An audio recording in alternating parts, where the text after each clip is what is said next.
예, 자, 지난주 국감 전초전을 마친 여야가 오늘부터 국정감사 2라운드에 돌입합니다. 특히 야권은 이번 주부터 소득주도 성장 등 정부의 경제정책에 대한 본격적인 공세를 예고하고 있어 난타전이 예상됩니다. 네, 이런 가운데 자유한국당 지도부가 황교안 전 국무총리, 오세훈 전 서울시장 등 보수 거물들과 차례로 회동하며 보수 대통합에 불을 지피고 있습니다. 진수희 전 국회의원, 임병식 전 국회 부대변인과 함께 정치권 소식 살펴보도록 하겠습니다. 네, 안녕하십니까? 어서 오세요. 네, 안녕하십니까. 자, 국감 얘기 좀 하겠습니다. 네, 네. 지난주 국감 보셨죠? 네. 첫째 주였고 이번 두 번째 주. 뭐 중반에 이제 곧 들어가죠. 중반전에 돌입한다 이런 뭐 언론 보도 있었습니다만 어떻게 보셨는지 일단은 민주당과 한국당의 평가는 엇갈려요. 또 국민들이 보는 시각도 있을 것 같습니다. 뭐 보여주기식, 과거에 얽매여 있던 그런 옛날에 봤던 그 모습 그대로였다. 여러 가지 뭐 비판 의견도 굉장히 많습니다. 뭐 국민들도 언론도 뭐 점수를 박하게 주고 있어서 저도 뭐 박하게 줄 수밖에 없는데요. 예. 역시 이번에도 뭐 호통을 치거나 뭐 보여주거나 이런 국감이 제한이 돼서 국감 무용론, 이거 국감을 굳이 해야 되느냐 이런 또 부정적인 여론이 좀 있었는데요. 물론 이제 방금 전화 통화 연결됐던 박용진 의원이라든지요, 뭐 사학비리 아니라 유치원 비리죠. 예. 명단을 공개했다든지 또 야당 의원인데 뭐 태양광 산업의 뭐 상당 부분을 친여권 성향의 사업가가 뭐 독식했다 이런 굵직한 이슈도 좀 없지 않아 있었습니다. 그런데 뭐 손혜원 의원이라든지요, 또 김진태 의원처럼 정말 보여주거나 호통치는 쪽이 좀 반복이 돼서 국민들이 식상했던 것 같아요. 특히 선동열 야구 감독에 대한 것은 그게 청탁비리 의혹이 제기가 됐던 건데 그것은 수사 대상이지 굳이 국감 대상일까 싶었고요. 또 뭐 전혀 지역 단말적인 거, 뭐 연봉이 얼마냐, 판공비를 묻는다든지 또 뭐 그런 정도 우승은 뭐 쉽게 할 수 있지 않았냐는 분들이 편말을 했었는데 그런 면에서 볼 때 이번 국감도 좀 깊이가 좀 많이 떨어졌다고 전반적인 평가를 좀 해볼 수 있을 것 같습니다. 진 의원님이 생각하시는 건 또 다를 것 같아요. 네. 예전에 국회에 계셨기 때문에. 네네. 지금 말씀하신 대로 덜어 의미 있는 질의도 몇 건 있었습니다만 이제 국회를 전체로 보면 사실은 이제 수능 시험에 비교하면 1교시는 좀 망친.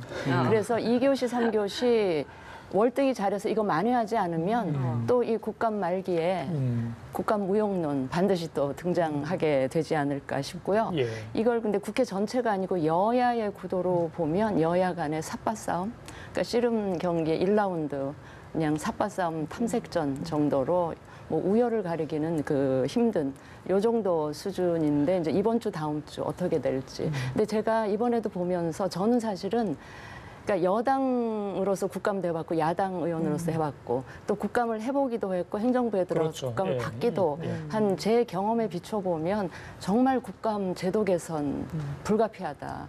우선 국감이라는 게 삼권 분립 체제에서 국회가 국민을 대신해서 행정부를 감시하고 견제하는 그런 역할이라면 이게 연중 20일 딱 시간 정해놓고 할 일은 아니다. 그러니까 연중 그냥 상시적으로 국감을 해야만 이게 제대로 국감의 효과를 발휘할 수 있다. 이게 20일 정해놓고 하니까요.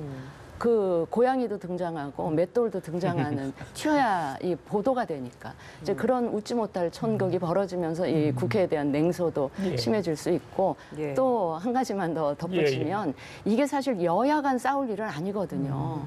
국회가 전체 여야를 막론하고 국회가 행정부의 업무를 이제 감시하는 일이 역할인데 마치 여당이랑 정부는 한 편 먹고 그다음에 야당이랑 이렇게 정쟁하는 이제 이거는 국감 원래 취지나 이 제도의 본질에 맞지 않아서 우리나라도 이제 여당 야당 정권 교체가 한 2차례는 된 만큼 좀 더 성숙된 그런 국정감사가 이루어졌으면 좋겠다 하는 바람이 있습니다. 네. 국감을 바라보는 모든 이들이 하는 이야기가 제도 개선이 필요하다, 뭐 상시화가 필요하다, 뭐 이런 이야기를 늘 하고 있는데 왜 매해 이렇게 제도 개선은 이루어지지 않는 걸까요?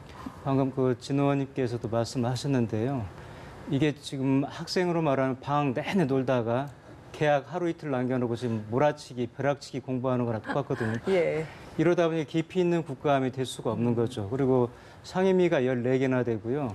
이번에 피감 기관만도 740개 기관이 된단 말이죠. 근데 그걸 2주 동안에 한다는 거 발상 자체가 아주 무리한 거죠. 그래서 미국처럼 상시 국감, 그러니까 그렇다 해서 행정부 공무원들이 부담을 느끼지 않아도 되는 게 뭐냐면은 1년 365일 하라는 게 아니라 특정한 이슈가 발생했을 때 그 해당 상임별로 집중적으로 청문감사를 통해서 국정감사를 진행을 하면은 이렇게 그 분산되거나 또 어떤 이슈에 매몰되거나 이러지 않고도 얼마든지 국가의 어떤 게 현안이고 어떤 게 지금 문제가 있구나를 들춰내서 국민들에게 같이 공유하고 제도를 개선할 점을 찾을 수가 있음에도 불구하고 지금 현재는 매년 지금 이게 되풀이가 되고 있거든요. 그래서 이제는 좀 그런 문제에 대해서 우리가 좀 진지하게 한번 고민을 하고 제도 개선을 논의해야 될 때가 아닌가 좀 싶습니다. 예, 자 오늘도 이제 어김없이 국감이 시작이 됐습니다. 한 군데만 좀 우리가 집중 조명해 보자면 법사입니다. 지난 3일 내내 시끄러웠잖아요. 파행을 겪었는데 사법농단 얘기가 가장 큰 쟁점이었고 부분도 물론 다뤘습니다만 강정마을 관련 사면 그 부분도 논란이 됐었고. 글쎄요, 오늘도 마찬가지로 양승태 전 대법원장 시절 사법농단 의원 또 법원과 검찰에 똑같이 이렇게 국감이 있는데 글쎄요, 아까 말씀하신 것처럼 또 그렇게 정쟁으로 가면 안 되지 않습니까? 네, 어떻게 예상을 하세요? 특히 법사위에서는 그 지난 그 양승태 대법원 체제의 그 사법농단 이거는 정말 우리 상권 분립 체제 하에서 아주 심각한 그 근간을 흔드는 심각한 사안이기 때문에 이거는 여야를 떠나서 그 양승태 대법원 체제에 있었던 그 문제 거기에 저는 이번 현재 그 김명수 대법원 체제가 이 사안의 초기에 저는 대응이 굉장히 미온적이었다고 보고 김명수 대법원장도 책임이 저는 결코 가볍지 않다라는 차원에서 이제 입법부가 이 사법부의 신뢰 회복에 일조한다는 차원에서 이 문제는 저는 제대로 따져야 된다고 보고 그 차원에서 봤을 때 지난 사흘씩이나 그 대통령이 왜 강정마을 가서 하신 그 발언을 갖고 거의 이제 파행이 계속되는데 저는 이 장면에 대해서는 한국당에 대해서 좀 안타깝고요. 비판적이지 않을 수가 없는데 사실은 이 부분에 대해서 한국당이 좀 앞장서서 나가야 되고 대통령의 그 사면복권 발언을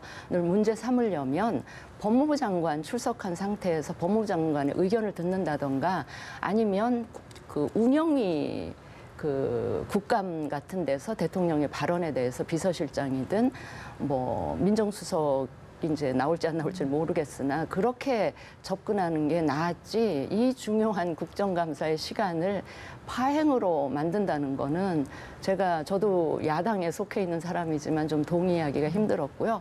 아시다시피 국정감사라고 하는 건 야당의 무대인데 이 좋은 기회를 그렇게 스스로 그냥 날려버린다고 할까. 이거는 그냥 약간 자해 행위로 저는 그렇게 봤고요. 그래서 무척 안타까웠습니다. 예, 사법농단 관련된 이야기가 나와서 좀 이 관련된 이야기 좀 하나만 더 질문을 여쭤보도록 하겠습니다.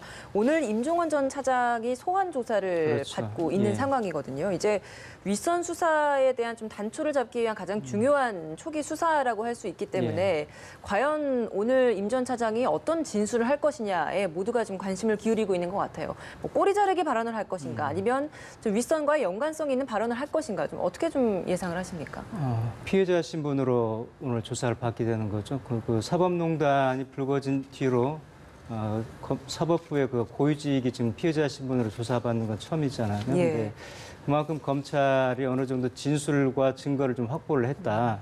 진술은 재판거래 의혹, 즉 그 강제징용 재판을 좀 지연시켰다든지 이런 거에 재판거래 의혹의 상당수를 임 전 처장의 지시로 의해서 받고 했다는 그 진술을 좀 확보를 했고요. 또 USB 같은 그 압수수색을 통해 가지고 증거를 확보를 했는데 거기에 이제 상당한 지금 제기된 의혹들의 단초가 될 것들이 좀 많이 담겨 있습니다. 그래서 검찰에서 진술과 증거를 토대로 해가지고 압박을 한다고 볼 때 임 전 처장이 얼마까지 버틸지 저는 좀 의구심이고요.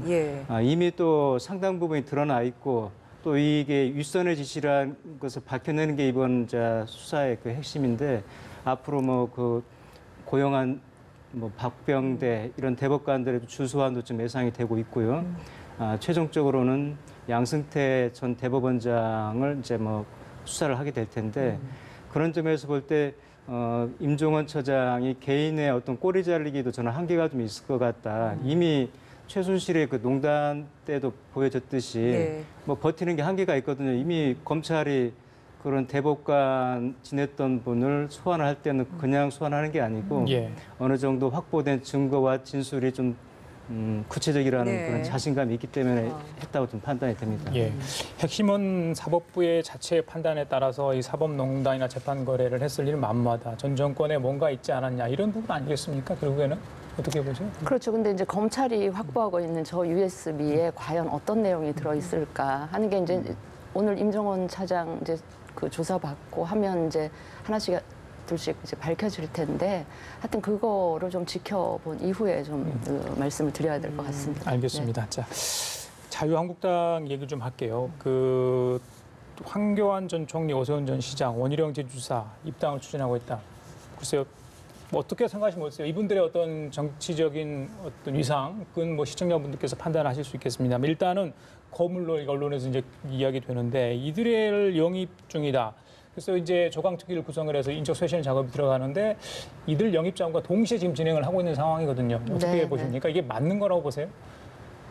그렇죠. 지금 이제 한국당은 이제 지금 가질 수 있는 유일한 수단이 인적 쇄신과 관련한 수단이 이제 당협위원장직을 내려놓도록 하는 거는 일단 이루어진 상태에서 일단 문이 좀 열렸고 자리가 많이 비어 있다라는 차원에서 이제 그걸 하나의 계기로 해서 밖에 계신 분들을 좀 영입하는 이런 시도 노력을 지금 하고 계신 것 같은데 지금 그 거명하신 그런 분들 다 보수 진영에서 일정한 역할을 하셨던 분들이라 물론 또 나름대로 한 분 한 분 따져보면 약간의 흠집이나 뭐 이런저런 실수하셨던 부분들이 있는데 뭐 그거는 이제 그분들 자신이 스스로 극복하면서 다시 이제 국민들의 지지를 회복하는 노력은 이제 그분들의 몫이고요. 예. 그 노력에 대해서 국민들이 어떻게 평가할지는 조금 더 지켜봐야 될 것 같고요. 한국당 입장에서는 이런 수순을 결국 밟을 수밖에 없지 않아서 이런 노력을 하고 있는 것이다. 저는 그렇게 보고 있습니다. 네, 황교안 전 총리, 오세훈 전 시장 이 인물들에 대한 영입 좀 어떤 입장이십니까? 지금 보수 쪽에서는 어떤 끈이라 좀 잡고 싶을 텐데 저는 세 가지 흔히 보수 쪽에 세 가지가 없다고 3P가 없다고 그러지 않습니까? 그러니까 폴리티션, 좋은 정치인, 좋은 인물이 없다는 거고요. 그다음에 폴리스 정책 가치가 없다. 세 번째가 프로세스 의사결정 과정이 없다는데 저는 가장 중요한 게 폴리스 정책 가치라고 보는데 지금 버스로 말하면 행선지가 분명해야 이 버스에 내가 올라탈 것인지 아니면 다른 버스를 갈아탈 것인지 결정할 텐데 지금 한국당 보시면 알겠습니다만은 가치가 무엇인지 한반도 문제 무조건 거부만 하고 있고요.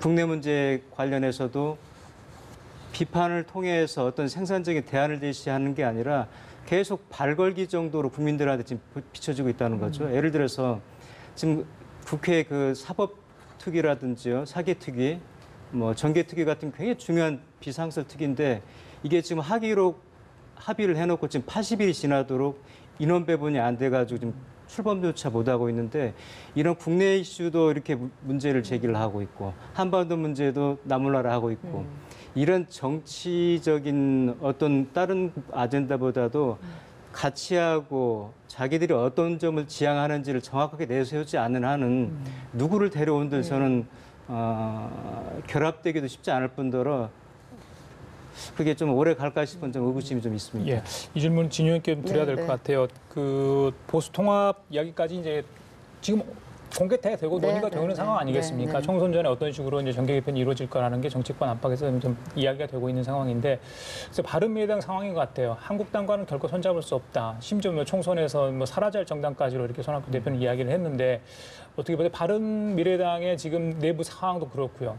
거기에는 지금 찬반이 엇갈리고 있는 것 같아요. 그렇다 보니까 이 과연 한국당과의 관계, 야권 재편 관계, 굉장히 부정적인 시각들이 많은데 어떻게 예상을 하십니까? 그게 지금 이제 바른미래당의 현재 처한 현주소인데 예. 그 손학규 대표 취임하시고 나서도 지난 얼마 됐나요? 한 2달 이상 지지율도 회복이 안 되고 존재감이 계속 없는 상태로 가고 있는 중에 지금 한국당 발로 보수 뭐 통합 전대 이야기 나오고 네. 보수 단일 대오 얘기 나오고 이러다 보니까 보수 단일 대오 한국당에 의한 뭐 통합 전대 이러면 사실은 바른미래당이 깨지는 거를 의미하기도 하잖아요.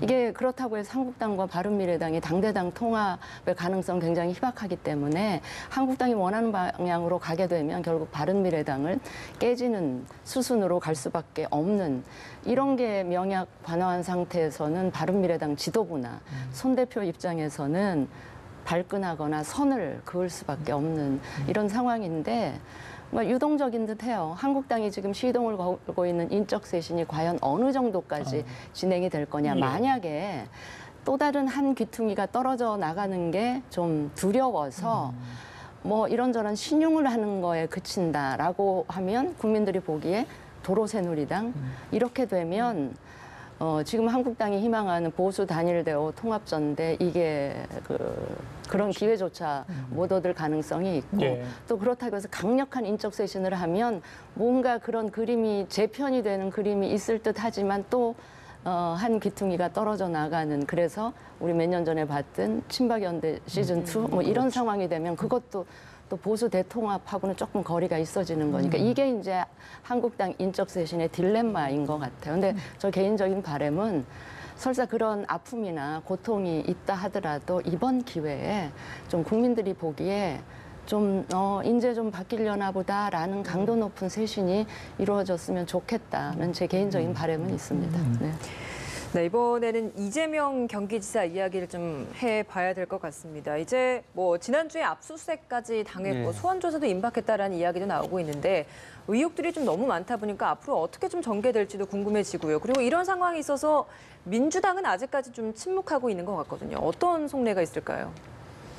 좀 안타까운 심정인데요. 지금 경기도가 인구가 1250만 명이면 작은 인구가 아니지 않습니까? 우리나라 전체 인구의 한 5분의 1이 살고 있고 도정이 굉장히 큰 도정인데 도정은 안 보이고 전만 보인다 이런 뭐 그 우스갯소리가 있는데 공무원들도 그렇고 경기도민들도 그렇고 우리가 지금 경기도가 국가가 또 한반도하고 그 북한하고 접경 지역이라서 할 일도 많은데 그런 생산적인 일을 찾는데 지금 주력을 해도 좀 부족할 판국에 지사에 어디에 점이 있는지 이런 거 찾으러 다녀야 되고 참 소모적이고 안타깝죠. 예. 근데 저는 이제 경찰이 너무 눈치를 좀 보지 않았나 싶은데 6월 13일 날 지방선거 끝났으면 벌써 4개월이 지금 경과가 됐는데 그 안에 얼마든지 해서 수사를 빨리 마무리 지을 시간적인 여유가 있었는데 지나치게 어떤 걸 의식을 해서 지금 지연시키고 또 그러다 보니까 어떤 배경이 있지 않느냐 이런 또 의혹을 좀 불러일으키고 있단 말이죠. 뭐 이재명 지사도 어제 뭐 그 인터뷰에서 짧게 그런 암시를 좀 비슷하게 이명박 박근혜 때도 괜찮았는데 왜 이 문제가 커지는지 모르겠다 이런 뉘앙스를 풍겼는데 예. 이게 자꾸 길어지면은 어떤 의혹이라든가 그런 어떤 특정한 세력이 이재명 지사를 대권 주자 반열에서 몰아내기 위해선 정치 공작이 아니겠냐 이런 의혹으로 갈 수밖에 없기 때문에 저는 빨리 수사를 종결해서 문제가 있으면은 들춰내고 그렇지 않으면은 도정에 집중할 수 있도록 해야 되지 않느냐 싶고요. 그런 점에서 민주당도 어떤 일정한 그 목소리를 내는 게 지금 필요하지 않나 싶습니다. 예, 진유님 짧게 좀 부탁드리겠습니다. 네, 그러니까 지방선거 끝난 지 벌써 얼마가 지났는데 그 선거법 그 시효인가요? 네. 그거 임박해가지고 6개월. 경찰이 부랴부랴 저도 경찰은 좀 비판을 받아 마땅하다고 보고요. 늦었지만 빨리빨리 수사를 좀 제대로 진행이 됐으면 좋겠다. 그렇게 생각을 합니다. 알겠습니다. 지금까지 진수희 전 국회의원, 임병식 전 국회 부대변인과 함께 얘기 나눠봤습니다. 말씀 잘 들었습니다. 고맙습니다. 고맙습니다.